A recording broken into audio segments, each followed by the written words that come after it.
நான் வந்து சம்டைம்ஸ் நான் டிவியில் வரதுனால நான் பந்தாவா நானே நடிச்சுக்கிட்டு இருக்கேன். கீழே ஹித்துவா இருந்தாங்க. ஒதுக்கப்பட்ட, சிறுமைப்படுத்தப்பட்ட, அவமானப்படுத்தப்பட்ட சந்தர்ப்பங்கள் நிறைய இருக்கு.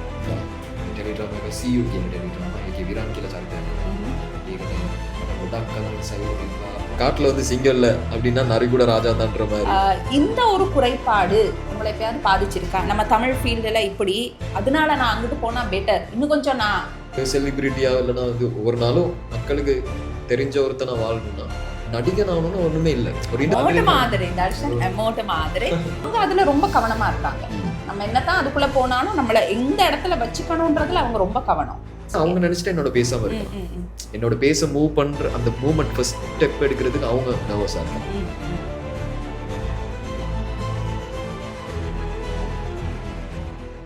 வணக்கம். ஐலண்ட் வாய்ஸஸ் தமிழ் பாட்காஸ்ட்டுக்கு உங்கள் அனைவரையும் மீண்டும் வரவேற்கின்றோம். நிறைய இன்ட்ரெஸ்டிங்கான மனிதர்களை வந்து நாங்கள் இந்த பாட்காஸ்ட்டில் சந்திச்சிட்டு இருக்கிறோம். அவங்களோட இன் அண்ட் அவுட், அவங்களோட ஒப்பீனியன்ஸ், இப்படி நிறைய விஷயங்களை வந்து நாங்கள் இந்த பாட்காஸ்ட்டில் அவங்கள சந்திக்கிற மூலமாக அறிஞ்சிட்ருக்கிறோம். சில பேரை இங்கே சந்திக்கும் போது, ஓ இவங்களா இது, இவங்க தான் இப்படியா அப்படின்ற கேள்விகளுக்கெல்லாம் பதில் கிடைச்சிடும் இல்லையா? அது இந்த காலத்தில் ரொம்ப ரொம்ப முக்கியம் அப்படின்னு தோணுச்சு. ஸோ தொடர்ந்து எங்களுடைய ஐலண்ட் வாய்ஸஸ் பாட்காஸ்ட்டை வந்து லைக் பண்ணுங்கள், கமெண்ட் பண்ணுங்கள், சப்ஸ்கிரைப் பண்ணுங்கள், மறந்துடாதீங்க. இன்றைக்கு எந்த செலிப்ரிட்டி எங்களுடைய ஸ்டூடியோக்கு வந்திருக்காங்க அப்படின்னா, வணக்கம் வணக்கம், நான் தர்ஷன் தவராஜா. என்ன மக்களுக்கு தெரிய வந்தது வந்து உங்களை எப்படி தெரிய வந்துச்சோ அதே லைனில் தான் என்னையும் தெரிய வந்துச்சு. ஆரம்பத்தில் சக்தி டிவியில் டிவி ப்ரெசென்டராக வந்து என்னோட வேலையை நான் ஆரம்பித்தேன். டிவி ப்ரெசென்டிங் கிட்டத்தட்ட ஒரு 7 வருஷம் பண்ணேன். அதே கேப்பில் வந்து சக்தி டிவியில் சின்ன திரைன்னு டெலிட்ராமாஸ் பண்ண ஆரம்பித்தாங்க. அதுலேயும் நான் நடிச்சிருக்கேன். ஸ்டேஜ் ஷோஸ், அவுட்டோர் ஸ்டேஜ் ஷோஸுன்றது தனியாக சொல்லமா தெரியாது, பட் அதையும் தனியாக வந்து இப்போ நான் ஆட் பண்ணுறேன். ஏன்னா அது ஒரு வேறு ஜாப் மாதிரி. அவுட்டோரில் போயிட்டு ஒரு ஸ்டேஜில் ப்ரெசென்ட் பண்ணுறேன். ஸோ இதெல்லாமே நான் பண்ணியிருக்கேன். சக்தி டிவியில் நியூஸ் ரீட் பண்ணல, மகளிர் மட்டும்னு ஒரு ஷோ இருக்குது, பெண்களுக்கான ஷோ, அது பண்ணலை. அது தவிர மற்றதெல்லாம் பண்ணேன்னு சொல்லுவேன். கொஞ்ச நேரத்துல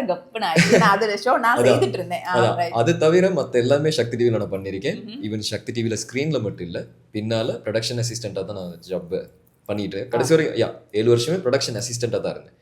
ஸோ பின்னால் சில ஷோஸ் வந்து நாங்கள் அமெச்சரான ப்ரொடியூசராக இருந்திருக்கேன். ப்ரொடியூசர்னு சொன்னது ஒரு பெரிய ஷோ ப்ரொடியூசர் அப்படின்னு. ஆமாம், லைவ் ஷோ ப்ரொடியூஸ் பண்ணக்கூடிய ஒரு ஆக்களாக தான் நம்மளெல்லாம் ட்ரெயின் பண்ணி வச்சுருந்தாங்க. அதுவும் பண்ணிகிட்டு இருந்தேன். உள்ள சில ப்ரொடக்ஷன்ஸில் போயிட்டு கேமரா ஸ்டாண்டை தூக்கிட்டு போயிருக்கேன். இந்த மாதிரி சக்தி டிவியில் எஸ். அது சுவாரஸ்யமான ஒரு விஷயம். தர்ஷன் சொல்லும்போது எனக்கு ஞாபகம் வருது. நானும் முத போயிட்டு செய்தது வந்து கெஸ்ட்டுக்கு தண்ணி கொடுக்குறது, லைப்ரரியில் டேப் அடுக்கிறது. அந்த சின்ன இடத்துல இருந்து தான் எங்களை ட்ரெயின் பண்ணுவாங்க. அது ஒரு உண்மையிலே ஒரு அதோட பெருமதி அப்பதான் தர்ஷன் தெரிஞ்சது இல்லையா? ரைட். இப்போ தர்ஷனை பற்றி தெரிஞ்சுக்கொள்ளலாம். அம்மா, அப்பா, சொந்த இடம் எங்க? அம்மா வந்து கொழும்பு, அப்பா ஜெஃப்னால தான் பிறந்தாரு. அதுக்கப்புறமா நிகம்போல வளர்ந்தாங்க, பட் ஜெஃப்னா தான் பூர்வீகம். நான் பிறந்து வளர்ந்தது எல்லாமே வந்து கொழும்பு தான். அம்மா, அப்பா, அக்கா, பாட்டி, தாத்தா, இப்படி ஒரு ஃபேமிலி தான் எங்களோட ஃபேமிலி. உங்களோட ஸ்டடீஸ் எப்படி? ஸ்டடீஸ் எப்படின்னு கேட்காதீங்க. ஸ்டடீஸ் வந்து கேவலம். மிடில் பெஞ்சா, ஆக பின்னுக்கு பெஞ்சா? ஆக பின்னுக்கு. சரி, அப்ப பண்ண எடுத்த ஒரு பொய்யா சொல்லி மாட்டே இல்லை. எங்கேயா வந்து கமெண்ட் அடிச்சாங்கன்னா அவ்வளவுதான். அதனால இல்ல, பெஞ்சை பொறுத்த வரைக்கும் மிடில் தான் இருக்கும், ஆனா பின்னால தான் ஸ்டடீஸ். ஸோ எப்படியோ பாஸ் பண்ணிட்டேன். நல்லான்னா நம்மளை பொறுத்த வரைக்கும் ஒரு நல்லா தான் இருந்துச்சு. அதுக்கப்புறமா A-level ஃபெயில் தான். ஓகே, ஃபெயில் பண்ணிட்டேன். அதுக்கப்புறம் என்ன பண்ணுறேன்னு தெரியல. கெபின் க்ரூ படிக்கிறதுக்கு ஒரு சான்ஸ் கிடைச்சி, ஸோ கெபின் க்ரூ படிச்சுட்டு அந்த ஜாப்புக்கு வெயிட் பண்ணும்போது தான் வந்து சக்தி டிவியில் எனக்கு ப்ரெசென்டிங் ஜாப் கிடைச்சி. டேட் ஆஃப் ஆண்டு சொல்லாடி பரவாயில்ல, உங்களோட பிறந்த தேதி சொல்லலாமா? இல்லை, 94. ஓகே, 31 வயசு. அதை விட எனக்கு உங்களோட டேட் ஜனவரி 7. இப்போ 2-3 நாள் தான். ஆனால் நான் மறந்து அப்படியே சந்தோஷமா இருந்தேன். இன்னைக்கு இந்த நாள் தான் அப்படின்னு. ஏன்னா டேட் ஆஃப் பர்த் தான், பர்த்டே நாள் தான் வந்து ரொம்ப டிப்ரெஷனான ஒரு நாள். இப்போ என்ன பண்ணிட்டு இருக்கோம், ஏண்டா இப்போ இத்தனை வயசு ஆயிடுச்சு, இதெல்லாம் யோசிக்கிற வயசே இந்த பர்த்டே நாள் தான். மற்றவங்கெல்லாம் வந்து தெரியல. எங்கள் ஜென்ரேஷன் எல்லாருமே இப்படி டிப்ரெஷனாக தான் இருப்போம்னு நினைக்கிறேன். மேபி இதுக்கு முதல்ல ஜென்ரேஷன் வந்து என்ஜாய் பண்ணியிருப்பான். பர்த்டேனாலே வந்து அப்பா இன்னைக்கு பர்த்டே நான் பார்ட்டி பண்ணுறது. எனக்கு பர்த்டே அன்னைக்கு எந்த பார்ட்டியும் வந்து கலந்துக்க முடியாது. ஐ மீன், எனக்கே கேக் கட் பண்ணாலும் நான் வேற உலகத்தில் யோசிச்சுக்கிட்டு இருப்பேன். ஸோ பர்த்டேன்றது எனக்கு டிப்ரெஷனான ஒன்றா விருப்பம் இல்லை, விருப்பம் இல்லை. பிடிக்காது. Okay right. தர்ஷன், அதுக்கப்புறம் உங்களுக்கு ஒரு கோல்டன் டிக்கெட் கிடைக்குது சக்தி டிவிக்குள்ள. அந்த இன்ட்ரோ எப்படி, அது எப்படி நீங்க என்ஜாய் பண்ணீங்க? நிறைய சிக்கல் அது இதெல்லாம் இருந்திருக்கும் ரைட், அதை கொஞ்சம் ப்ரீஃப் பண்ணுங்களேன். சக்தி டிவி ஜாப் வந்து நான் சொன்னேன் A-level முடிச்சுட்டு அதுக்கப்புறம் என்ன பண்ணுறேன்னு தெரியாமல் இருந்தது. அப்போ வந்து நான் ஒரு ஆர்ட் பிஸ்னஸ் பண்ணிட்டு இருந்தேன். ஃபேஸ்புக்கில் பேஜ் ஓப்பன் பண்ணி பெயிண்டிங் பண்ணுவேன், போர்ட்ரேட் ட்ராயிங் பண்ணுவேன். ஸோ போர்ட்ரேட் பெயிண்டிங் வந்து வேலண்டைன்ஸ் டேக்கு கிஃப்ட் பண்ணலாம், பர்த்டேக்கு கிஃப்ட் பண்ணலாம்னு சொல்லிட்டு அப்படி ஒரு பிஸ்னஸ் நான் பேசிக்காக ஸ்டார்ட் பண்ணி கொண்டு போயிட்டு இருந்தேன். அதில் தான் கொஞ்சம் இன்கம் வந்துட்டு இருந்துச்சு. அந்த கேப்பில் வந்து திடீர்னு ரோட்டில் மீட் பண்ண சக்தி டிவியில் ஒர்க் பண்ணுற ஒரு டிவி ப்ரெசென்டர். எங்கேயோ பார்த்துருக்கேன் அப்படின்னு நானே போய்ட்டு பேசினேன். உங்களை எங்கேயோ பார்த்துருக்கேன் அப்படின்னு. அப்போ அவர் தான் சொன்னார், டிவியில் பார்த்துருப்பீங்க. அப்போ தான் எஸ், ஒரு நாள் டிவியில் லைவ் ஷோ பண்ணுவார் மிதுன் எல்லாருக்கும் தெரிஞ்சிருக்கும். அவர் எனக்கு சொன்னார், உங்களுக்கு டிவி ப்ரெசென்டர் ஆகணும்னா சொல்லுங்க அப்படி. நான் சொன்னேன் அந்த நேரம், ஐயோ ஃப்ரெண்ட்ஸ் எல்லாம் கால் பண்ணி குழப்புவானு, ஏன்னா கொச்சிக்காட்டில் தான் எல்லா ஃப்ரெண்ட்ஸும் இருக்காங்க. அப்படி தான் சொன்னேன் ஃபர்ஸ்ட்டாக. அவர் சொன்னார், இதெல்லாம் பார்க்க இயலுமா, என்னன்னா சொல்லுங்க, அரேஞ்ச் பண்ணுறேன் அப்படின்னு. ஒரு 1 வீக்கில் எனக்கு ஜாப் இன்டர்வியூ எடுத்து கொடுத்தாரு. இப்போ நான் போயிட்டு அன்னைக்கு எனக்கு ஸ்க்ரீன் டெஸ்ட் நடந்துச்சு. அவரோட ஒரு ஷோ பார்க்க சொன்னாங்க, லைவ் ஷோ பண்ணுறது. பார்த்துக்கிட்டு இருந்தேன் பிஹைண்ட் த கேமரா. முடிஞ்சதுக்கப்புறம் எனக்கு ஸ்க்ரீன் டெஸ்ட் நடந்துச்சு. அவர் யூஸ் பண்ண சில வார்த்தைகளையும் போட்டு எனக்கு தெரிஞ்ச மாதிரி பேசினேன். மேபி நான் இதில் ரொம்ப பேஷனேட்டாக இருந்திருந்தா, ஐ மீன் நான் இதை அனௌன்சர் ஒருத்தர் ஆகி ஆகணும்னு சின்ன வயசுலேருந்து கனவு கண்டிருந்தா நான் அன்னைக்கு ஃபெயில் ஆகிருப்பேன். பிகாஸ் நான் சம்டைம்ஸ் நர்வஸ் ஆகிருப்பேன். ஆனால் அந்த நர்வஸ்னஸ் எதுவுமே இருக்கல. ஏன்னா வந்தாலும் ஒன்று தான், வரலாட்டி ஒன்று தான், கூப்பிட்டாங்களே போகிறோம் அப்படின்னு போயிட்டு பேசுனது அந்த கான்ஃபிடென்ஸுக்காக என்னை செலக்ட் பண்ணாங்க. இவனை வச்சு ஏதாவது பண்ணல அப்படின்னு கூப்பிட்டாங்க. அப்படி ஸ்டார்ட் ஆன ஜேர்னி தான் அது. அப்புறம் ஒரு 7 வருஷம் அப்படியே என்னோட ட்ரீமுக்கு ஏற்ற மாதிரி ஒர்க் நடந்துச்சு. ஐ மீன் எனக்கு உள்ளே போனதுக்கப்புறமா பார்க்குறதுக்கு தூரத்தில் ரொம்ப பேர் இருந்தாங்க. நான் உள்ளே நான் அப்போ தான் போகிறேன். ஸோ மேனேஜர் சீட்டில் இருந்தவர் கூட கஜமோகன் தான். அவர் கூட டிவி ப்ரெசென்டராக இருந்தவர் வந்தவர் தான். அந்த அவரை டிவியில் பார்த்ததா மட்டும்தான் எனக்கு தெரியும். மேனேஜராக இருக்காருன்னா கூட எனக்கு தெரியாது. ஸோ அவரை உள்ள நான் செலிபிரிட்டி ஒருத்தராக தான் பார்க்குறேன். சுஹேல்னு ஒருத்தர் இருந்தார். அவர் அப்போ ரொம்ப ஃபேமஸ். அப்போ வந்து நான் நினைக்கல ஃபேஸ்புக் எல்லாம் ரொம்ப பெரிய பீக்கில் இருக்கலாம், அப்போதான் ஸ்டார்ட் ஆகுது. ஸோ சுஹேல்னாலும் ரொம்ப ஃபேமஸ். அவர் ஈவன் ஆஃபீஸ்க்குள்ளே வரும்போது ஒரு குட் வைப் வந்திருக்கும்.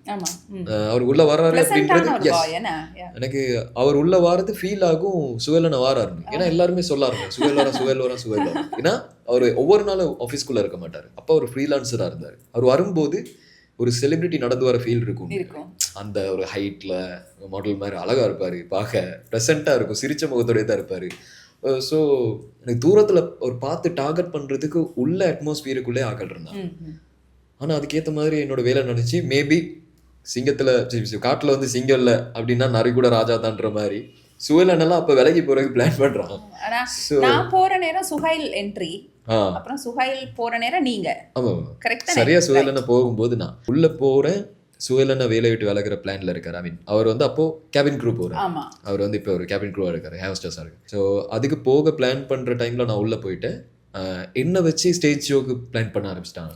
அப்போ சுஹைலன மாதிரி ஒரு ப்ரெசென்டர் ஆகணுன்றதே ஒரு உள்ள டார்கெட் ஆயிடுச்சு. அவர் போறாரு. மேபி அவர் வந்து இன்னொரு விஷயம் அவர் எனக்கு சொல்லிக் கொடுப்பாரு, நிறையா தனியாக கூப்பிட்டு சொல்லுவார், இப்படி பேசு அப்படின்லாம் சொல்லிக் கொடுப்பாரு. ஸோ எப்படியோ அவர் போனதுக்கப்புறம் அந்த ஸ்பேஸுக்கு நான் ஃபிட் ஆகிட்டேன். ஐ மீன் ஸ்டேஜ் ஷோஸ் எல்லாம் நான் தான் பண்ண ஆரம்பித்தேன். கடைசியாக வேலை விட்டு விளக்கும் போது நான் தான் அங்கே வந்து ஸ்டேஜ் ஷோஸ் ப்ரெசென்ட் பண்ணுற ஒரு ப்ரெசென்டராக இருந்தேன். அதே ஒரு சந்தோஷம். அதுக்கு மேலே பண்ணுறதுக்கு ஒன்றும் இல்லைக்கா, அதனாலே தான் வந்தேன். ஓ ஆமாம், அதுக்கப்புறம் க்ரோத்ன்றது கொஞ்சம் ஸ்லோ டவுன் ஆயிடும். உள்ள சக்தி டிவிக்குள்ள ஒன்றும் இல்லை, இருக்காது. கொழும்பு தமிழ்னால உங்களுக்கு எந்த சிக்கலும் வந்தது இல்லையா தர்ஷன்? ஜெனுவினா பதில் சொல்லுங்க. எனக்குன்னு வந்திருக்கு. ஐ மீன் அந்த தமிழ் வந்து டிவிக்கு கொழும்புல பிறந்து வளர்ந்தனாலேயே நானும் தான் ஒதுக்கப்பட்ட, சிறுமைப்படுத்தப்பட்ட, அவமானப்படுத்தப்பட்ட சந்தர்ப்பங்கள் நிறைய இருக்கு. உங்களுக்கு அப்படி ஒரு எக்ஸ்பீரியன்ஸ் இருந்துச்சா? ஆரம்பத்தில் அப்படிதான். ஏன்னா வந்து மேபி நீங்கள் எப்படி ஹேண்டில் பண்ணீங்களோ தெரியல. பட் நான் ஸ்கூல் முடிக்க வரைக்கும் இங்கே கொழும்புல இருக்க ஒரு தமிழ் ஸ்கூல் விவேகானந்தா காலேஜில் தான் படித்தேன். வீட்டில் இருந்து 400 மீட்டர் 500 மீட்டர் தான் நடந்து போகிற தூரம் தான். ஸோ பஸ்லேயும் போனது.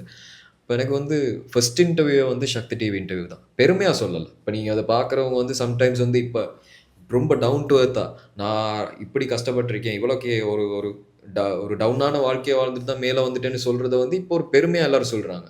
அப்படி நினச்சிக்கிட்டு சொல்லலை. பார்க்குறவங்க வந்து தப்பாக எடுத்து கொள்ளக்கூடாது. அடுத்த ஜென்ரேஷன் நான் வந்து கெடுக்கிறோம். அடுத்த ஜென்ரேஷன் நல்லா படித்து நல்ல டீசெண்டான விஷயங்கள் செஞ்சு வந்தால் தான் நல்லது உண்மையாகவே. ஏன்னா அது எனக்கு பாதிச்சு, நான் அதனால பாதிக்கப்பட்டேன். ஏன்னா எனக்கு வந்து டீசென்சி அப்படின்னாலும் எனக்கு தெரியாது. நான் ஒரு ஆட்டிடியூட்டோடு இருப்பேன். ஆட்டிடியூட்னா நான் கொச்சிக்கடலில் பிறந்து வளர்ந்தேன். உள்ளே போனது வந்து ஒரு மேனேஜ்மெண்ட்டுக்கு இப்படி தான் ரெஸ்பெக்ட் பண்ணணும், ஒரு மேனேஜரை கண்டா இப்படி தான் ரெஸ்பெக்ட் பண்ணணும், பாடி லாங்குவேஜ் இப்படி தான் இருக்கணும். ஒரு ஆஃபீஸில் ஒர்க் பண்ணுறோம், அது என்ன செஞ்சாலும் சக்தி டிவின்றது ஆஃபீஸ் தான். வெளியே இருக்கவங்க பார்த்தா டிவி சேனலாக இருக்கலாம், உள்ளே ஆஃபீஸ் தான் நடக்குது. ஸோ அந்த ஆஃபீஸுக்கான ஒரு ஆட்டிடியூடே எனக்கு இருக்கல. ஏன்னா நான் ஃபர்ஸ்ட் இன்டர்வியூவே சக்தி டிவி இன்டர்வியூ தான். இன்டர்வியூக்கும் நான் இன்டர்வியூ ட்ரெஸ்ஸில் போகல. என்னோட அட்டையை வந்து நான் டிஷர்ட்டை போட்டு கம்பல்லாம் போட்டு இப்படியே நடந்து போய்கிட்டு இருந்தேன். ஏன்னா அப்படி நான் நினச்ச டிவி ஷோ பண்ணுற போகிறோம், அதுக்கு என்ன கொஞ்சம் ஸ்டைலிஷாக. ஸோ நான் ஆஃபீஸ் இன்டர்வியூ ட்ரெஸ்ஸில் கூட போவேன். பட் அதுக்கு ஒரு பிரச்சனை நடக்கலை. பட் வேலை கிடச்சி உள்ளே போக ஆரம்பிச்சதுக்கப்புறம் என்னோட ஆட்டிடியூட்னால நிறைய பிரச்சனை இருந்துச்சு. ஈவன் நான் பேசுகிற வார்த்தைகள், எஸ் நான் கொழும்பு தமிழ் தானே பேசுகிறேன். ஸோ நான் பேசுகிறது இப்போ பேசுகிறது கொஞ்சம் ஓகேவா இருக்கு கேட்குறதுக்கு. அந்த டைமில் பேசுகிற நேரம் என்ன செஞ்சு கொண்டு வைக்கிறீங்க அவ்வளோ அப்படி தான் பேசுவோம். சும்மா அறிங்க ஐயா, பேசாதீங்க ஐயா, அப்படி இப்படி தான். இப்போயே அது இருக்குது தான், வீட்டில் என்னோட ஃப்ரெண்ட்ஸோட அது இருக்குது. பட் மைக் முன்னால் இந்த தமிழ் கொஞ்சம் ஓகேவா பேசுகிறோம். அப்போது மைக் முன்னாலே அது இருக்கல. ஸோ அந்த தமிழுக்கு பிரச்சனை இருந்துச்சு, நிறையா திட்டு வாங்கி அப்படி இப்படிலாம் இருந்துச்சு தான். சில ஷோஸுக்கு வந்து நம்மளை உள்ள விடவே மாட்டாங்க. சில ஷோஸ் பண்ணுறதுக்கு நாம் உள்ளே இருக்கவே மாட்டோம். இந்த மாதிரியெல்லாம் இருந்துச்சு. அப்புறம் போக போக ஒரு காமனான தமிழ் வர ஆரம்பிச்சதுக்கப்புறமா வந்துட்டு அது நல்ல விஷயமா கெட்ட விஷயமானு கூட தெரியாது. மேபி கெட்ட விஷயமா இருக்கலாம், அப்படி ஒரு தமிழ் வந்து டிவியில் வரக்கூடாதுன்னு இருக்கலாம். பட் அப்படி இல்லையே. இப்போ வந்து இந்தியன் சேனல்ஸ் எதை எடுத்து பார்த்தாலும் வந்து ஒரு காமனான எல்லாருக்கும் புரிகிற மாதிரி ஒரு தமிழ் தான் போயிட்டு இருக்கு. ஒரு சென்னை தமிழ்னா வந்து எல்லாருக்குமே புரியுது, ஸ்ரீலங்கால எல்லாருக்குமே புரியுது. ஸோ நீ கேட்ட அந்த கொழும்பு பிரச்சனை இருந்துச்சு. எனக்கு என்னோட பேச்சை தாண்டி என்னோட ஆட்டிடியூட்ல அந்த பிரச்சனை இருந்துச்சு. அது என்னோட தப்புன்னு நினைக்கிறேன். அதெல்லாம் தாண்டி ஒரு மாதிரி வந்தாச்சு. நீங்க அந்த டேட்டூ பண்ணதெல்லாம் அப்பவே டேட்டூ பண்ணியிருந்தீங்களா? அப்போ பண்ணிட்டேன். அது டிவி சேனல்ல இருக்கும்போதே பண்ணிட்டேன். அது ஒரு பிரச்சனையே ஆகல. பட் சில ஷோஸ் என்னால் பண்ண முடியாது போயிடுச்சு. குட் மார்னிங் ஸ்ரீலங்கா ஷோட நீங்க பண்ணிக்கிட்டு இருந்தீங்க, அதுலயும் நான் ஃபர்ஸ்ட் ஒரு குறிப்பிட்ட டைம் வந்து செலக்ட் ஆகி இருந்தேன். நீ இப்படியே இருக்கக்கூடாது, இந்த மாதிரி ஒரு ஷோ பண்ற ஒருத்தனாவும் மாறணும் அப்படின்னு சொல்லிட்டு போட்டாங்க. அது பண்ணல. அது இந்த மாதிரி டேட்டூ எல்லாம் போட்டு, ஏன்னா மார்னிங் ஷோல வந்து கொஞ்சம் டீசெண்டா இருக்கணும், பிளசண்டா இருக்கணும், கிளீன் ஷேவ் எல்லாம் பண்ணிட்டு தலையை வாரி சீவிட்டு எல்லாம் உட்காந்து இருப்பேன். அந்த கொஞ்ச நாள் டிப்ரெஷனா இருக்கும். ஏன்னா காலையில அந்த ஒரு ஆஃபீஸ் சேட்டையை போட்டு வணக்கம் நீங்கள் இன்று பார்ப்பது அப்படின்னு பேசணும். ஈவினிங் ஆனால் சக்தி சாட் மூடுக்கு வந்துடும். சக்தி சாட்னா வந்து அது ஜாலியாக தான் பேசணும் அப்படின்னு சொல்லியிருந்தாங்க. அது கஷ்டமான ஒரு டாஸ்க். ஆமா, அது என்னன்னா அந்த எங்களை சொல்லுவாங்க அந்த ரெமோ படத்துல ரெமோ படத்துல காலையில இப்படி பகல் அப்படி அந்திக்கு இப்படி அந்த மாதிரி. உங்களோட டிவி ஜேர்னி இப்படி போச்சு. அதுல சில சர்க்கிள்கள் அது இது இருந்தாலும், ஆனா எங்களுடைய திறமை எங்களுடைய முயற்சினால ஒரு இடத்துல வந்து நின்றாச்சு. போதும்னு பட்டுச்சா? இல்ல இன்னுமே இப்போ நீங்க சொல்றீங்க திரும்ப ரிவர்ஸ் அடிக்க ஆசை இருக்கு. ஏன்னா எனக்கு இப்போ திரும்ப டிவி பிரசன்டிங் பண்ணணும்னு ஆசை இருக்கு.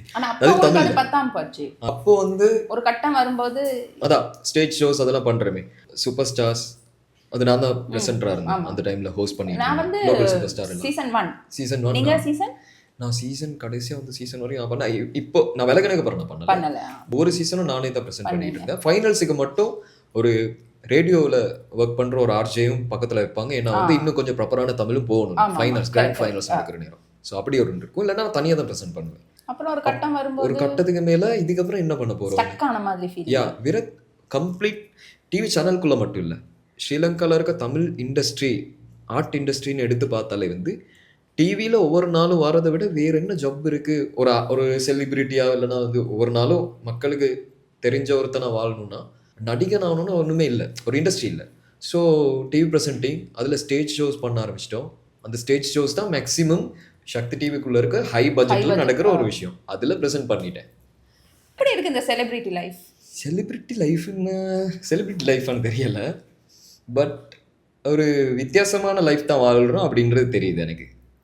காமனான லைஃப் இல்லை நம்ம வாழ்றது. பண்ணுறீங்களா ஏதாவது அந்த செலிபிரிட்டி லைஃப்பில்? மிஸ் பண்ணுறேன்னா இன்னும் வேலை வேணும், இன்னும் நிறையா ஆப்பர்ச்சுனிட்டிஸ் தேவை, நமக்கு ரெக்கக்னிஷன் தேவை. அண்ட் எல்லோரும் செலிப்ரேட் பண்ணணுன்னு ஆசை இருக்குது. ஆனால் எல்லோரும் செலிப்ரேட் பண்ணுறதுக்கான ஆப்பர்ச்சுனிட்டி நமக்கு தேவை. நமக்கு வேலை இருந்தால் தான் அதை வேலை செய்யலாம், செஞ்சு ப்ரூஃப் பண்ணலாம். அப்புறம் அதுக்கான ரெக்கக்னிஷன் கிடைக்கணும். அண்டு ஒரு தமிழனா நான் வந்து தமிழை பிரதிநிதித்துவப்படுத்தி தான் வந்து நான் இங்கே இருக்க சிங்கள ஃபீல்டில் ஒர்க் பண்ணிக்கிட்டு இருக்கேன். நான் என்ன செஞ்சாலும் எனக்கு கொடுக்குற கேரக்டர் என்னோட டெலிட்ராமா எல்லாத்துலேயும் என்னோட பேக்ரவுண்ட் வந்து ஃப்ளாஷ்பேக்கில் தமிழ்னு காட்டிடுவாங்க. ஏன்னா என்னோட ப்ரொனன்சியேஷன் வந்து சிங்கள ப்ரொனன்சியேஷனும் ரொம்ப பர்ஃபெக்டாக இருக்காது, வேறு அவங்களுக்கு அப்படி காட்டுறது பிடிக்கும். ஸோ இப்போ வரைக்கும் நான் பண்ணியிருக்க கேரக்டர்ஸ் ஒரு 3-4 டெலிட்ராமில் நடிச்சிருக்கேன். எல்லாத்துலேயுமே வந்து அப்பா பேர் ராஜாவாக இருக்கும், அந்த மாதிரி விபூதி வச்சு அது ஒரு ஃப்ளாஷ்பேக் காட்டுவாங்க. ஸோ அப்படி காட்டுவாங்க. ஆனால் அப்படி நான் ஒர்க் பண்ணுறதுக்கான ரெக்கக்னிஷன் எனக்கு தேவைன்னு நினைக்கிறேன். ஐ மீன் ரெக்கக்னிஷன்னா அதுக்கு ஒரு சப்போர்ட் தேவைன்னு நினைக்கிறேன். நிறைய பேர் இருக்காங்க, நிறைய பேர் அப்ரிஷியேட் பண்ணுறாங்க. நான் சொல்கிறேன், நம்ம தமிழ் ஆடியன்ஸ் நிறைய பேர் அப்ரிஷியேட் பண்ணுறாங்க. ஈவன் சசிகலா அம்மா எல்லாருமே வந்து அப்ரிஷியேட் பண்ணுவாங்க. நான் அப்படி ஒரு டாஸ்க் ப்ளே பண்ணுற அதுக்கு. ஏன்னா அந்த சிங்கள இண்டஸ்ட்ரின்றது ஸ்ரீலங்காவை பொறுத்த வரைக்கும் பிக் இண்டஸ்ட்ரி எங்கள் நாட்டுக்குள்ளே. ஸோ அப்படி ஒரு அந்த இண்டஸ்ட்ரிக்குள்ளே ரொம்ப பேர் இல்லை. தமிழ் ஆக்டர்ஸ் வந்து ஒரு 4-5 பேர் தான் இருக்கும். அப்படி ஆட்களுக்கு வந்து ரெகக்னிஷன் கிடைக்கணும்னு நினைக்கிறேன். ஏன்னா இப்போ நம்ம மிஸ் பண்ணுற ஒருத்தர் தர்ஷன் தர்மராஜ், அவருக்கு வந்து எனக்கு கண்டிப்பாக தெரியும். அவரை பற்றி போஸ்ட் போட்ட சில பேருக்கு அவரை அதுக்கு முதல்ல தெரியாது, இறந்ததுக்கு அப்புறம் தான் தெரியும். ஆமாம், அப்புறம் நான் திரும்பி பார்த்தேன். ஆனால் அந்த நீங்கள் சொல்கிற பாயிண்ட்டுக்கு வரேன். தமிழ் ஃபீல்டில் அப்ரிஷியேஷன் நமக்கு கிடையாது. அது இப்போ சென்னையிலேருந்து வந்திருக்காங்க ஒரு ஆர்டிஸ்ட்னா, அவங்க வந்து சும்மா ஒரு ஆர்டிஸ்டாக சும்மா ஒரு பாட்டு பாடியிருப்பாங்க. அவங்களுக்கு கொடுக்குற அந்த மரியாதையும் நம்ம இங்கே விடிய இருந்து வேலை செஞ்சு பல வேலைகள் செஞ்சுருப்போம், நமக்கு கொடுக்குற மரியாதையும் வந்து நிறைய வித்தியாசம் இருக்குது. ஆனால் இப்போ சிங்கள ஃபீல்டில் பார்த்தீங்கன்னா உங்களை மற்ற ஆர்டிஸ்ட் போலவே அவங்க வந்து பார்த்துக்குவாங்க. ஏன்னா நானும் சிங்கள ஃபீல்டில் வேலை செஞ்சுருக்கேன். ஆனால் அந்த தமிழ் ஃபீல்டில் உள்ள ஒரு பிரச்சனை வந்து ஒரு இவெண்ட்னா கூட நம்ம கலைஞர்களை கூப்பிட்டு வேலை செய்கிறத விரும்புகிறதே இல்லை. அவங்க அங்கேருந்து தான் அதுக்குன்னு மெனக்கட்டு காசு கொடுத்து கூப்பிட்டு எல்லாம் செய்வாங்க. இந்த ஒரு குறைபாடு உங்களை எப்பயாவது பாதிச்சிருக்கா? நம்ம தமிழ் ஃபீல்டில் இப்படி, அதனால நான் அங்கிட்டு போனால் பெட்டர், இன்னும் கொஞ்சம் நான் அந்த அப்ரிஷியேஷன் எனக்கு கிடைக்கும், எனக்கு ஒரு உத்வேகம் கிடைக்கும் அப்படின்னு நீங்கள் நினச்சது உண்டா? நான் சொல்கிற விஷயம் பொய்யா உண்மையா? உண்மையான விஷயம். ஏன்னா அது மேபி அது ஒரு பெரிய இண்டஸ்ட்ரி. இப்போ இந்தியன் இண்டஸ்ட்ரி அப்படின்றது வந்து ஒரு பெரிய இண்டஸ்ட்ரி. அதில் வந்து ஒரு நாள் டிவியில் தலையை காட்டினா கூட அவங்க வந்து பிக் செலிபிரிட்டி அப்படின்ற அது உண்மையான ஒரு விஷயம், அக்செப்டபிள். ஆனால் நான் இங்கே இருக்கவங்கள சில பேரே நான் வந்து எக்ஸாம்பிள் எடுத்து நம்ம தமிழ் மீடியாவை பற்றி நான் சொல்கிறேன். இப்போது பிக் பாஸுக்கு போனவங்க இங்கேருந்து, தமிழ் படத்தில் நடித்தவங்க இங்கேருந்து இருக்காங்க, உண்மையாகவே இருக்காங்க. அவங்கெல்லாம் ஏன் ஒரு கெஸ்ட்டாக இன்னுமே வந்து தமிழ் ஷோஸில் வரல? இங்கே ஸ்ரீலங்காவில் பண்ணுற தமிழ் ரியாலிட்டி ஷோஸில் ஏன் அவங்க கூட இன்னும் வரல அப்படின்ற ஒரு கேள்வி எனக்கு இருக்குது. அங்கேயுமே இங்கேருந்து போன நிறைய கலைஞர்கள் எனக்கு தெரியும், இதுக்காக ஜாப்பை விட்டுட்டு போனவங்க, குடும்பத்தை விட்டுட்டு போனவங்க எல்லாம் இருக்காங்க. சரியா? அதில் ஆஸ்திரேலியாவில் எல்லாமே இருக்காங்க. அங்கே போயிட்டு மெனக்கட்டு அதுக்குன்னு இருந்து அந்த ஃபீல்டில் தனக்கு ரெக்கக்னிஷன் கிடைக்கும்னு தானே போகிறாங்க. பட் அங்கேயும் போயிட்டு தேட வேண்டியிருக்கு, எங்கே இருக்காங்க இவங்க, எங்கே இருக்காங்கன்னு. அவங்க அதில் ரொம்ப கவனமாக இருக்காங்க. நம்ம என்னத்தான் அதுக்குள்ளே போனாலும் நம்மளை எந்த இடத்துல வச்சுக்கணுன்றதுல அவங்க ரொம்ப கவனம். சரியா? ஆனால் நாம் வந்து அவங்க தலையில் தூக்கி வச்சிட்டு இருக்கிறோம். இதில் என்ன பாதிக்கப்படுது அப்படின்னா, உங்களை போல இன்னும் பல கலைஞர்கள் வந்து எங்களோட தமிழ் உலகிற்கு இல்லாமலே போயிடுவாங்க. அந்த குறை உங்களுக்கு இருந்துச்சு தானே? இதில் செய்கிறதுக்கு இனி ஒன்றும் இல்லை, இதுக்கு மேலே இதுக்குள்ளே ஒன்றுமே இல்லைன்ற ஒரு ஃபீல் வந்து தானே நீங்கள் அதுக்குள்ளே போனீங்க? இல்லைக்கா, இப்போ இந்தியன் இண்டஸ்ட்ரி எடுத்து பார்த்தா தமிழ் இண்டஸ்ட்ரியை பொறுத்த வரைக்கும் அதில் வந்து இடம் இருக்குது, இடம் கொடுப்பாங்க, அவங்க அக்செப்ட் பண்ணுவாங்க, இடம் கொடுப்பாங்க. மேபி நாம இது வரைக்கும் போனவங்க யாரும் சரியாக யூஸ் பண்ணலன்னு கூட சொல்லலாம். தெரியல. ஏன்னா வந்து நான் நினைக்கிறேன் மிதுன் அங்கே தானே. ஆமாம், வேற எம்ஜிஆரே வந்து எவ்வளோ பெரிய ஒரு இடத்துக்கு கொண்டு வந்து வச்சாங்க. இப்போ வரைக்கும் அவரை வந்து மனசில் வச்சுட்டு தூக்கி பெரிய ஒரு ஆளை தான் பார்க்குறாங்க. ஸோ அவங்க பக்கமும் எந்த தப்பு இல்லை. சம்டைம்ஸ் நம்ம போனவங்க சரியாக ஆப்பர்ச்சுனிட்டிஸ் யூஸ் பண்ணல அப்படின்னு கூட சொல்லலாம். இவன் எனக்கு கிடைச்சாலும் நான் யூஸ் பண்ணுவான்னு தெரியலை. ஆனால் இப்போ இருக்க ஒரு மைண்ட் செட்டில் தெரியலை, எனக்கு 31 வயசு ஆயிடுச்சுன்னு அதனாலையோ தெரியாது, இது மெச்சூரிட்டியா இல்லாட்டி நானே என்னை வந்து என்னோட கான்ஃபிடென்ஸ் எல்லாம் கீழே விழுந்து பேக் அடிக்கிறேன்னா தெரியாது. பட் எனக்கு இப்போ இருக்க மைண்ட் செட் வந்து, இப்போ இன்னைக்கு ஒருத்தர் வந்து டிக்டாக் ஓப்பன் பண்ணா, ஒரு கேர்ளோ ஒரு பாயோ டிக்டாக் ஓப்பன் பண்ணி அவங்க இன்னைக்கு ஃபுல் டே ஆக்டிவாக இருக்காங்கன்னு வைங்க, நாளைக்கு ஆகும்போது அந்த ப்ரொஃபைல் வந்து ரீச் ஆகிடும். இன்னைக்கு ஃபுல் டே ஆக்டிவாக இருந்தாலே போதும் டிக்டாக்ல, நாளைக்கு நாலண்டைக்கு இன்னொரு ஒரு கிழமை ஆகும்போது அவங்க கொஞ்சம் பீக்கில் வந்துடுவாங்க. ஏதாவது ஒரு கேரக்டருக்கு அவங்க செலக்ட் ஆகி ஒரு இந்தியன் சினிமாவோ இல்லாட்டி வந்து ஒரு பெரிய இடத்துக்கு போயிட்டாங்கன்னா வந்து அதுக்கப்புறம் வந்து நமக்கு அவங்களே வந்து ரொம்ப தூரம் தான். சரி. இப்போ இத்தனை வருஷம் நான் ஒரு 7 வருஷமாக கஷ்டப்படுறோம் அப்படின்னாலும் அது ஒரு அவங்களே வந்து ரொம்ப தூரம் போயிடுவாங்க. ஸோ அதனால எனக்கு இதை பற்றி ஒரு இன்ட்ரெஸ்டே இல்லாமல் போயிடுச்சு.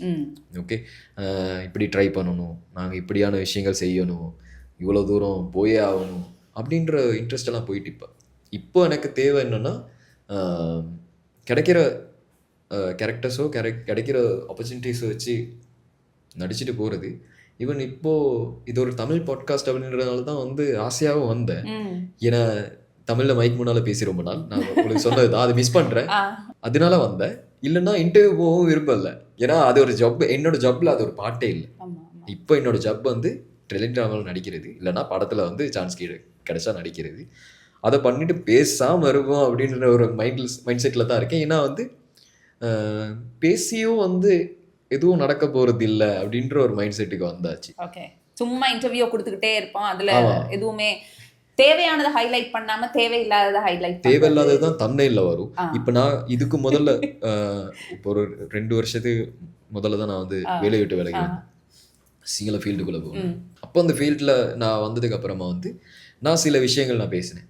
இப்பயும் சொல்கிறேன் ஓப்பனாகவே, நான் சொல்லியிருப்பேன் தமிழில் வந்து ரெக்கக்னிஷன் எனக்கு குறைவாக இருந்துக்கு, அதனால நான் வந்து சிங்கள இண்டஸ்ட்ரியும் வந்துட்டேன். வேற எனக்கு இன்னும் ஆடியன்ஸ் தேவைன்றதுனால நான் சிங்கள இண்டஸ்ட்ரியும் வந்துட்டேன். இப்போ என்ன ஆடியன்ஸ் தேவைன்னா வந்து இப்போது நீங்கள் வந்து ஒரு சைவ உணவகம் அப்படின்னு ஒன்று வச்சு நடத்துறீங்க, சரியா? அதில் சைவம் சாப்பிட்ற மட்டும்தான் வருவான், சரியா? சும்மா ஒரு நைட் கடை ஒன்று திறந்தீங்கன்னு வைங்க கொழும்பு ஏரியாவில், எல்லாரும் வரத்தான் போகிறான், சைவம் சாப்பிட்றவங்களும் வரத்தான் போகிறான், சரியா? இப்படி தான், இதை மாதிரி ஒரு எதிர்பார்ப்பு தான் அதுவும். நான் வந்து தமிழில் மட்டும் செஞ்சிட்டு இருந்தேன். தமிழில் டிவி ஷோஸ் பண்ணுற நேரம் இதே முகத்தோடு இப்படியே தான் இருந்தேன். டிவி ஷோஸ் பண்ணுற காலத்தில் எனக்கு இருந்தது வந்து ஸ்ரீலங்காவில் இருக்க ஒரு 30%, 35% தமிழ் மக்கள்னா அதில் ஒரு 15-20% சக்தி டிவி பார்க்குற மக்கள், அதில் ஒரு 10% எனக்கு பிடிச்சவங்களா இருக்கும். அவ்வளோதான் இருந்துச்சு. அது கூடும் எனக்கு, அதனால சரி வராது. இப்போ நான் வந்து வேறு இண்டஸ்ட்ரி போகணும், இங்கே இருக்க பிக் இண்டஸ்ட்ரி ட்ரை பண்ணலாம். ஏன்னா வந்து ஒரு நடிகனா எனக்கு வந்து நான் வெல் கெப்பாசிட்டி இருக்க ஒருத்தன், நான் இந்தியன் சினிமாவை டச் பண்ணி காட்டுறேன் அப்படின்னு ரிஸ்க் எடுக்க எனக்கு பயம், ரொம்ப உண்மையாக பயம். ஏன்னா வந்து நான் அவ்வளோ பெருசாக படிக்கலை. ஃபேமிலி வந்து இப்போதைக்கு ஓடுறது வந்து அதில் நானும் ஒரு டயராக இருக்கேன், அந்த வண்டி ஓடுறதுக்கு நானும் ஒரு டயராக இருக்கேன், எங்கள் ஃபேமிலி ஓடுறதுக்கு. ஸோ அதனால நான் அந்த ரிஸ்க் எடுக்க பயம். அந்த ஜப் வந்து மிஸ் ஆயிடுச்சுன்னா வேறு ஜப் எனக்கு இல்லை. நான் ஃபர்ஸ்ட்டாக இன்டர்வியூ போனதே வந்து சக்தி டிவி. ஸோ அதனால அந்த ரிஸ்க் எடுக்காம இங்கே இருக்க இன்னொரு இண்டஸ்ட்ரி, ஸோ சிங்கள இண்டஸ்ட்ரி, இதுக்கு சான்ஸ் கிடைச்சா அது கொஞ்சம் பெருசாக இருக்கு இண்டஸ்ட்ரி, பே பண்ணுறதெல்லாம் பெருசாக இருக்கும், அதுக்கு போகலாம் அப்படின்னு தான் போனேன். அங்கே இன்டர்வியூஸில் வந்து நான் பேசியிருப்பேன், எனக்கு தமிழில் ஆடியன்ஸ் பத்தலை, ரெக்கக்னிஷன் குறவாக இருக்குது, இதை பேசியிருப்பேன். பட் ஒரு ஹேட்டனோ இல்லைன்னா வந்து ஒரு ட்ரிங்கோ சைடோ போனால் வந்து என்ன செலிப்ரிட்டியாக பார்க்குறாங்க, கொண்டாடி இருக்காங்க. ஹேட்டனில் உண்மையாகவே நான் சொல்கிறேன், ஹேட்டனில் ஸ்டேஜ் ஷோ நடக்கும்போது ஒரு அம்மா என்னை வந்து இப்படி தொட்டு பார்த்துருக்காங்க, நிஜமான உண்மையாகவே. ஏன்னா அவங்க வந்து அவங்களுக்கு வந்து ஒவ்வொரு நாளும் டிவியில் நம்ம வரோம். இப்போ வந்து ஹேட்டன் மலையக பக்கம் வந்து நான் நினைக்கல சக்தி டிவி அவ்வளோ பெருசாக பார்க்குறாங்க நான், பட் அந்த நேரம் சக்தி டிவி பார்ப்பாங்க கண்டிப்பாக. இப்போ நம்மளை வந்து செலிப்ரிட்டியாக பார்த்துருக்காங்க, நான் அதை சொல்லியிருக்கேன். பட் அந்த இன்டர்வியூஸில் தம்ப்நெயிலில் போனது பூராவே வந்து தமிழில் ரெகக்னிஷன் இல்லை, அதனால நான் சகோதர மொழியும் வந்துட்டேன், இது மட்டும்தான் போட்டாங்க. நம்ம மக்களும் இனி இன்டர்வியூலாம் பார்க்குற டைம் ஸ்பெண்ட் பண்ண மாட்டாங்களே, தம்ப்நெயிலை வாசிக்க மட்டும்தான் டைம் நல்லா ஸ்பெண்ட் பண்ணுவாங்க. அதை வாசித்து எனக்கு கமெண்ட்ஸ் வந்திருக்கு, நாங்கள்லாம் வந்து உங்கள் ஃபேன்ஸாக இருந்திருக்கோம், இப்போ எங்களுக்கு பிடிக்காதவங்கள எனக்கு பர்சனலாக மெசேஜ் வந்திருக்கு. ஓகே, எனக்கு உங்களை ரொம்ப பிடிக்கும், இப்போ உங்களை பிடிக்காது எனக்கு, ஏன்னா வந்து நீங்கள் தமிழில் ரெகக்னிஷன் இல்லை அப்படின்னு சொல்லியிருக்கீங்கன்னு. இன்டர்வியூக்குள்ளே போய்ட்டு பார்த்தா நான் சொல்லியிருப்பேன் இந்த பக்கம்லாம் போனா இருக்கு, கிளம்போல எனக்கு ரெக்கக்னிஷன் இல்லை, என்னை யாரும் மதிக்கலன்னு நான் சொல்லியிருப்பேன். அதுக்கான ஆன்சர் கூட எனக்கு இப்போ தெரியும். எனக்கு இப்போ தெரியலை, இந்த மெச்சூரிட்டி நான் தான் சொன்னேன், 31 வயசாகிறதுனால எனக்கு தெரியலை. கொலம்போல தான் நான் இருக்கேன். கொலம்போன்றது ஒரு சின்ன ஏரியா, இதுல எல்லாரும் பக்கத்து வீடாக தான் இருக்கும். தமிழ் மக்கள் வாழ்றது வந்து இருக்க ஏரியால தான் நானும் இருக்கேன். இப்போ எல்லாரும் நான் பிறந்து வளர்ந்ததுலேருந்து பார்த்துக்கிட்டு இருந்திருப்பாங்க, அவங்களுக்கு திடீர்னு செலிபிரிட்டியாக பார்க்க முடியாது. ஸ்கூலில் படித்தவன் டிவியில் வாரான்றதுக்காக அவன் செலிபிரிட்டி ஆக முடியாது எனக்கு. கரெக்ட். ஸோ அந்த ரியலைசேஷன் இப்போ எனக்கு வந்திருக்கு. நான் இப்போ வந்து கொழம்புல இருக்கவங்க என்ன வந்து டிவியில் வர ஒருத்தர் நான் பார்க்கணுன்னு எதிர்பார்க்கவே மாட்டேன். அது எனக்கு இருக்கல. நான் வேலையை விட்டு விலகி வெளியே வரும்போது எனக்கு அதுவும் இருந்துச்சு ஒரு ஆதங்கமாக. என்னடா கொழம்புல இருக்கவங்க நம்மளை மதிக்கல. இப்போ ஜிம்முக்கு போனால் கூட ஜிம்மில் இருப்பாங்க சில பேர், என்ன பார்த்து மட்டும் சிரிக்க மாட்டாங்க, மற்றவங்க கூடலாம் பேசுவாங்க. ஸோ இதெல்லாம் ஒரு பிரச்சனை எனக்கு. என்னடா இது நாம டிவியில் வரமே, அதனாலேயே வந்து நம்மளை இப்படி பண்ணுறாங்களா அப்படின்னு ஒரு பிரச்சனை இருந்துச்சு எனக்கு. இப்போ எனக்கு இது இல்லை. ஏன்னா நான் வந்து சம்டைம்ஸ் நான் டிவியில் வர்றதுனால நான் பந்தாவா நானே நினச்சிக்கிட்டு இருக்கேன் அப்படின்னு அவங்க நினச்சிட்டு என்னோட பேசாமல் இருக்கலாம். என்னோட பேச மூவ் பண்ணுற அந்த மூவ்மெண்ட் ஃபர்ஸ்ட் ஸ்டெப் எடுக்கிறதுக்கு அவங்க நர்வஸாக இருக்கலாம். இவன் வந்து கொஞ்சம் டிவியில் வரன்றனால திமிரா இருப்பானோ, இல்லாட்டி பெரிய ஆள் நினச்சிக்கிட்டு இருப்பானோ. மோஸ்ட்லி கொலம்போல வந்து நம்மள தெரிஞ்சாலுமே கண்டுட்டு காணாத மாதிரி போயிடுவாங்க. அது கொழும்புல உள்ளவங்களோட ஆட்டிடியூட் எதையுமே பெருசுப்படுத்தாத அந்த தன்மை. அது நல்லதாகவும் இருக்கும். நீங்க சொல்ற மாதிரி சில நேரம் ஒரு மாதிரி பார்த்துட்டு போற நேரம் நம்ம எதுவும் தப்பு பண்ணிட்டோமா. ஆமாம். ஸோ எனக்கு அந்த விஷயம் தான். ஸோ நான் அதில் சொல்லியிருப்பேன், அந்த இன்டர்வியூவில் சொல்லியிருப்பேன், கொலம்போல என்ன கணக்கெடுக்கலை, கொலம்போல இருக்கவங்க நம்மளை வந்து டிவி ரோட்டில் பார்த்தாலும் வந்து நம்ம கண்டுக்க மாட்டாங்க அப்படின்னு சொல்லியிருப்பேன். பட் ஹேட் அண்ட் ட்ரிங்க்கெல்லாம் போனால் நல்லாயிருக்கும், செலிபிரிட்டி ஃபீலாக இருக்கும் அப்படின்னு சொல்லியிருப்பேன். இப்போ எனக்கு அந்த கொழம்பு பிரச்சனையும் இல்லை. எனக்கு நான் ரியலைஸ் பண்ணிட்டேன், இதுதான் உண்மையான விஷயம். நான் கூட வந்து நான் சின்ன வயசுலேருந்து ரோட்டில் பார்க்குற ஒருத்தனாக இருந்தான். ஏன்னா நான் உண்மையாகவே பார்த்தா நான் ரோட்டில் சுற்றினவன் தான். அதனால எனக்கு அந்த பிரச்சனையே இல்லாமல் போயிடுச்சு இப்போ மைண்டில். ஏன்னா நான் ரோட்லேயே சுற்றிக்கிட்டு இருப்பேன். ஸ்கூல் முடிச்சதுக்கப்புறம் வந்து என்னை ரோட்லேயே பார்க்காத ஒருத்தன் டிவியில் வந்தான்னா கூட அவனை ஒரு ஸ்டாராக பார்க்கலாம். நான் ரோட்லேயே தான் கிடப்பேன். எங்கள் வீட்டு வாசலில் அரச மரம் ஒன்று இருக்கு, சாப்பு தோட்டம்னு ஒரு தோட்டம். அந்த தோட்டத்தில் தான் பிறந்து வளர்ந்தேன். அங்கே ஒரு அரச மரம் இருக்கும் பன்சலையோட. அந்த அரச மரத்துக்கு கீழேயே தான் நிற்பேன் ஃப்ரெண்ட்ஸோட. ரோடாக அலைவேன், கொச்சி கடை அங்கே இங்கேயும் சுற்றிக்கிட்டே இருப்பேன். ஸோ அப்படி பார்த்த ஒருத்தனை திடீர்னு செலிபிரிட்டியாக அக்செப்ட் பண்ண முடியாது. ஸோ அந்த பிரச்சனை எனக்கு மைண்டில் இல்லை.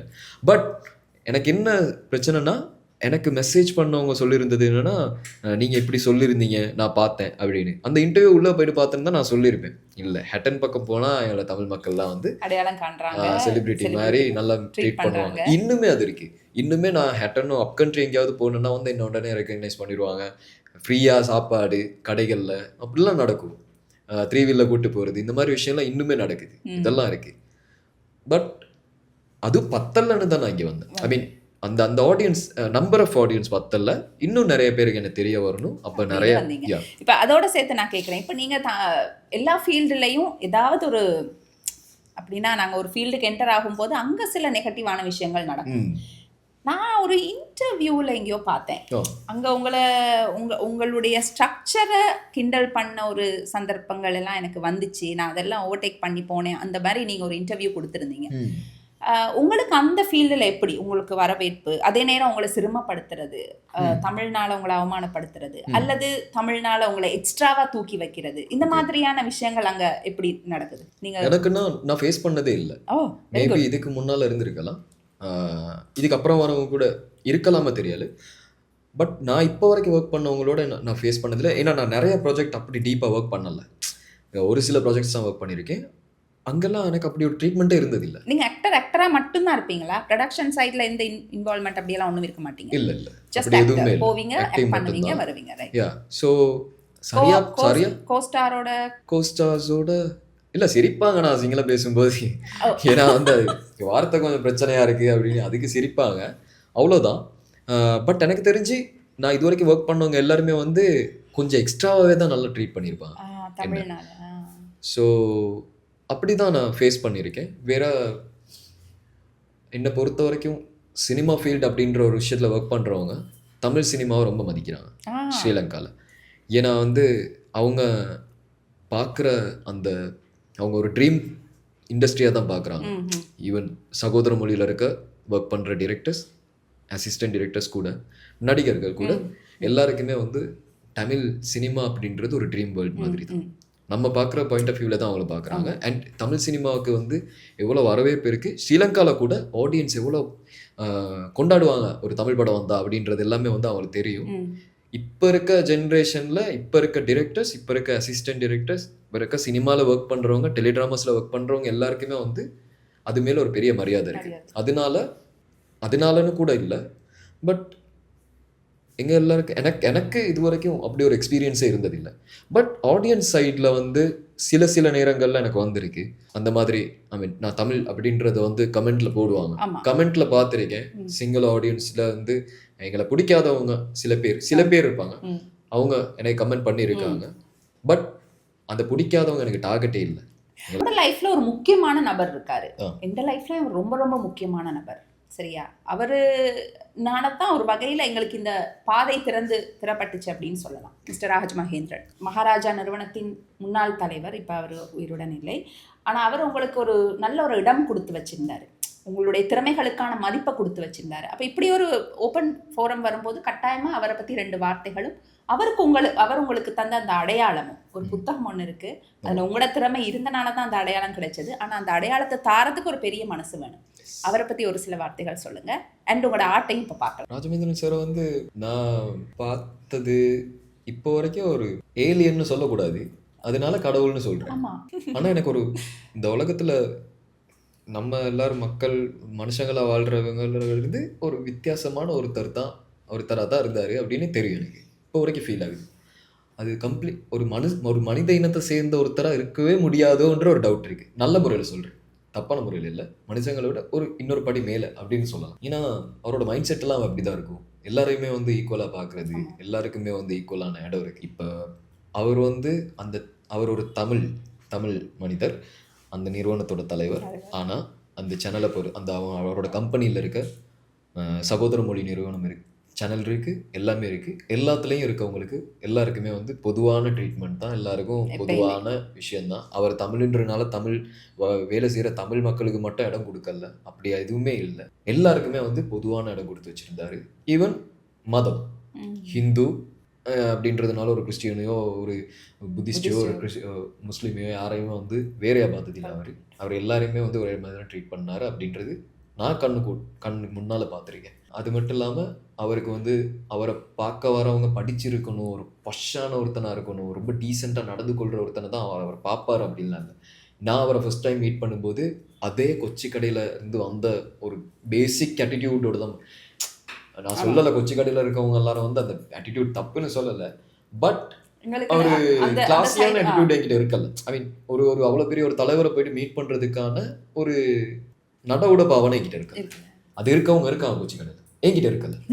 ஸோ நான் பழகுன அதே ஆட்டிடியூடோடு தான் அவருக்கு மெயில் பண்ணது கூட. அந்த மெயிலில் தேங்க்யூன்ற வார்த்தை இருக்கல. நான் ஜஸ்ட் என்ன சொல்லணுமோ சொல்லியிருந்தேன். I want to meet you.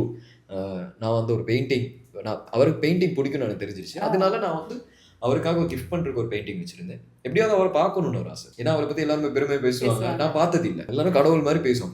பேச இன்னும் அந்த கன்ஃபியூஷன் ரொம்ப பெருசாக இருக்கும்.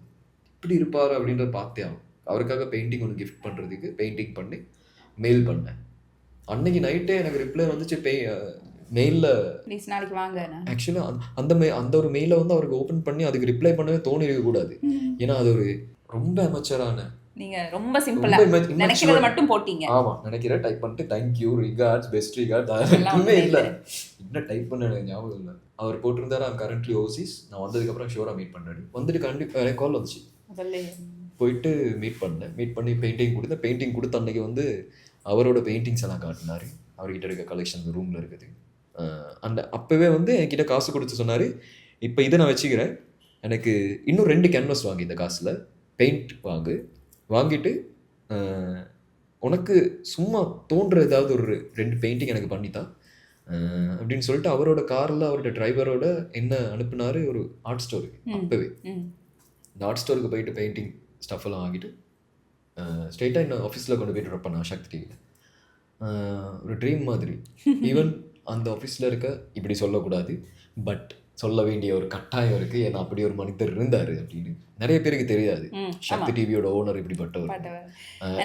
ரொம்ப சிம்பிளா இன்னொரு விஷயம் அவரை பத்தி ஹைலைட்டா சொல்லணும்னா, நாங்க ஒருத்தர் மீட் பண்ணா ஓகே போயிட்டு வாங்கன்ட்டு பேசாம இருந்துருவோம். அவர் எழும்பி வந்து டோரை திறந்து லிஃப்ட்ல இது பண்ணி போயிட்டு வாங்க, ரொம்ப தேங்க்ஸ். அது ஒரு பெரிய ஒரு ஆள்கிட்ட இருந்து அதை எதிர்பார்க்க முடியாது. ஸோ எனக்கு விபூதி வச்சு ஆசீர்வாதம். அண்ட் அதில் மெயினான விஷயம் என்னென்னா வந்து அப்போ வரைக்குமே அந்த ஆஃபீஸில் வருஷக்கணக்காக ஒர்க் பண்ணவங்க அவரை மீட் பண்ண ட்ரை பண்ணிகிட்டு இருக்காங்க. அதுக்கப்புறம் தான் எனக்கு தெரிய வந்துச்சு கிடைச்சிருக்காது நிறைய பேர். எல்லாருக்கும் அதுவும் கிடைக்க போகிறது இல்லை. அது ஒரு ஈக்குவல் ட்ரீட்மெண்ட் தான். பட் ஸ்டில் அவர் வந்து நீ ஒரு சீனியராக இருக்க, உனக்கு இந்த கம்பெனிக்குள்ள பவர் அதிகம்ன்றதுனால உன்னை மீட் பண்ண மாட்டேன். இன்னைக்கு வேலைக்கு செய்கிற ஒரு சின்ன ஸ்டாஃபுக்கு மீட் பண்ண முடியும், தனியாக மீட் பண்ணி பேச முடியும், அப்படி ஒரு ஆப்பர்ச்சுனிட்டி கொடுப்பாரு. ஸோ அது தாண்டி அவர் வந்து என்னை இந்தியாவுக்கு அனுப்புனார் ஆர்ட் படிக்கிறதுக்கு. ஐ மீன் அவருக்கு வந்து நான் இங்கே இந்த சேனலுக்குள்ளே நான் ஒரு பொசிஷனுக்கு வரணும் அப்படின்னு ஆசைப்பட்டார். நான் சொல்லியிருந்தேன் அவருக்கு ஆர்ட் சைடில் தான் எனக்கு இன்ட்ரெஸ்ட் கூட அப்படின்னு. ஸோ ஆர்ட் டிரெக்டர் ஆகிறதுக்கு சான்சஸ் இருக்குது அப்படின்னு அவர் வந்து அது சம்மந்தமாக படிக்க வைக்கிறதுக்கு என்ன இந்தியா அனுப்புனார். பட் இந்தியாவில் அது சரியாக அந்த டைமில் என்னால் ஃபாலோ பண்ண முடியலை, சில பிரச்சனைகள் இருந்துச்சு. ஸோ அதனால் அவரே சொல்லிட்டார் இங்கே வந்துரு அப்படின்னு. இங்கே வந்துட்டு திரும்ப ஒர்க் பண்ண ஸ்டார்ட் பண்ணிட்டேன். பட் நிறையா உதவி பண்ணியிருக்காரு. இப்போ வரைக்குமே எங்களோட கோவில் ஒரு அமௌண்ட் கொடுப்பார் அந்த கோவிலுக்கு. நான் சொல்லிதான், நான் ஒரு மெயில் பண்ணியிருந்தேன் அவருக்கு, நோட்டீஸ் கொடுத்துருந்தேன் இந்த கோவில் வந்து இப்படி ஒரு விஷயம் பண்ணோம். அப்போ வந்து பாட்டி இறந்துட்டாங்க. பாட்டிக்கு தான் வந்து நிறைய அந்த கோவிலுக்கான தேர் பண்ணுறதுக்கான கண்டாக்ட்ஸ் நிறையா இருந்துச்சு பாட்டிக்கிட்ட. அதுக்கு உதவி பண்ணுவாங்க பாட்டிக்கு. பாட்டி இறந்ததுக்கு அப்புறமா அந்த உதவி எடுக்கிறதுக்கு வழி யாருக்குமே தெரியலை, எங்கள் குடும்பத்துக்கே தெரியலை. ஸோ ஃபர்ஸ்ட் வருஷமே வந்து நான் பஸ்கிட்ட தான் போனேன், வேறு யாருமே தெரியாது எனக்கு. பஸ்கிட்டே போயிட்டு சொன்னேன் இப்படி இந்த கோயிலுக்கு வந்து தேர் பண்ணணும், ஒரு வருஷமும் பாட்டி இறந்து வருஷம் தேர் பண்ணுறோம், ஏதாவது ஒரு உங்களால் முடிஞ்ச ஹெல்ப் பண்ணுங்கன்னு. அதுக்கு ஒரு அமௌண்ட் கொடுத்தாரு. அந்த அமௌண்ட் வந்து இப்போ வரைக்கும் அந்த கம்பெனியால் கொடுத்துக்கிட்டு இருக்காங்க. அவர் இறந்து 2-3 வருஷம் ஆகுது. இப்போ வரைக்கும் அந்த தேர் டைமில் அந்த அமௌண்ட் வந்துடும். ஸோ அப்போது நான் என்னை பற்றி மட்டும் சொல்லலை, இது நான் ஒரு எக்ஸாம்பிள் மட்டும்தான். இந்த நாட்டுக்குள்ளேயே நிறைய பேருக்கு, ஈவன் இப்போ இருக்க பெரிய கிரிக்கெட்டர்ஸ், பெரிய லெஜெண்ட்ரியாக நாங்கள் பார்க்குற நிறைய பேரை கொண்டு வந்ததே அவர் தான். அவர் இறந்த அன்னைக்கு நான் கால்பிட்டி ஏரியாவில் எங்கேயோ சுற்றி போய்கிட்டு இருக்கேன்.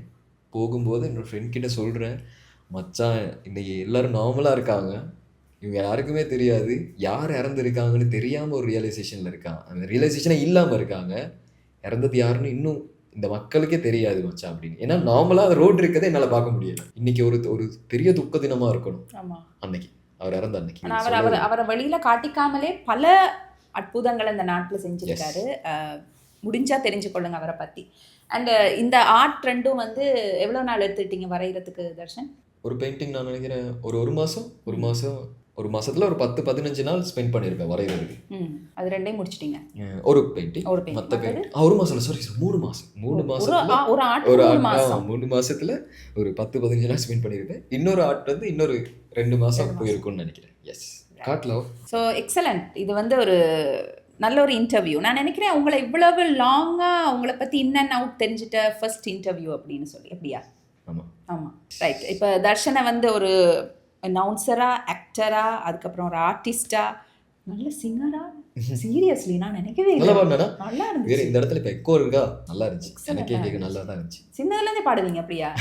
சின்னதுலேருந்து பாடுவேன்னா இருக்கும் போல. ஏன்னா தெரியும் நமக்கு சின்ன வயசுல நிறைய படத்தை பாடுவோம். சின்ன வயசுல பழைய படத்தை பாடுவோம்.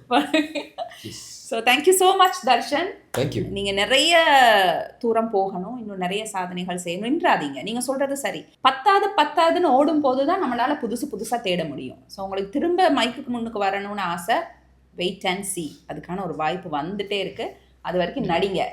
வேற என்ன சொல்ல போறீங்க? உங்களோட අපේ සිංහල ආඩියන්ස්ලාට මොකුත් කිව්වේ නෑනේ. ඔයගොල්ලෝ ඔයාගේ ක්‍රෂ් එක ගොඩක් ඉන්නවා. මොනාරි ඒගොල්ලන්ට වචන දෙකක් සිංහලෙන් කියන්න. සිංහල ආඩියන්ස් ඒගොල්ලන්ට ඉතින් කියන්න වචන නෑ මං ගාව.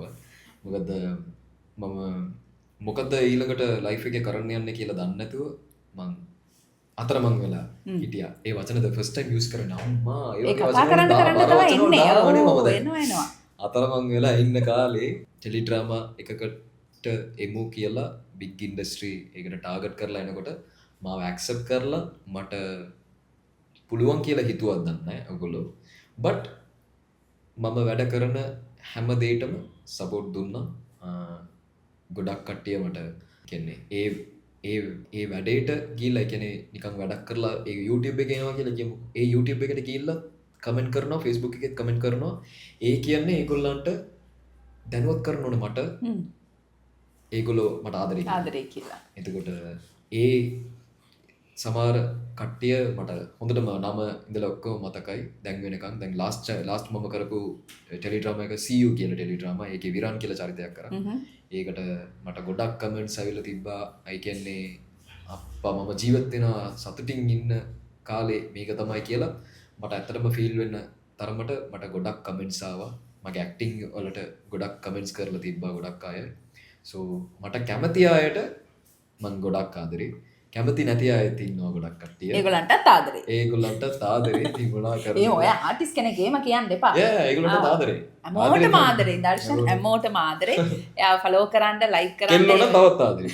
කැමති නැත්නම්. ඒ වුණාට ගර්ල්ෆ්‍රෙන්ඩ් නැහැ. අපි පිළිගත්තා. මේ ටෝක්ස් ඔක්කොම ගන්න පුළුවන් ගර්ල්ෆ්‍රෙන්ඩ් නැති කාලේ තමයි. නැති காலே okay Hari thank you so much Darshan வாழ்த்துக்கள் நன்றி எங்களோட இணைஞ்சு கொண்டதுக்கு சந்திப்போம் இன்னும் நிறைய தூரம் போவோம் சந்திப்போம் எஸ் எஸ்